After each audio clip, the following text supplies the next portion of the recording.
Yan, magandang tanghali mga kapitpol. Ito ngayon, magluluto tayo ngayon ng ginisang ampalaya dito na ngayon ay lulutuin natin ngayon. Ito nga pala hiwa pala tayo ngayon nito ng ating sibuyas, bawang, itlog. Ito, may kape pa tayo mga kapitpul. Yan saglit at tatabawin na muna natin yung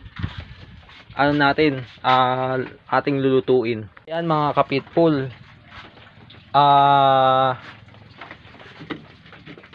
Ito i-ready din natin ito mamaya at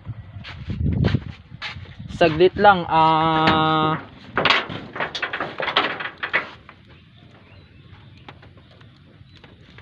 Pinapainit na lang muna natin itong kawali natin mga kapitpul.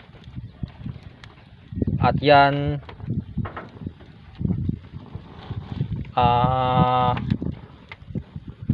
mag-uumpisa na rin tayo magluto ngayon mga kapitpul. Ito,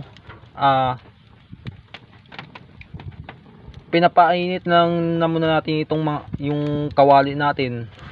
At yan mga kapitpul, natapos din tayo sa pagbablog natin kanina.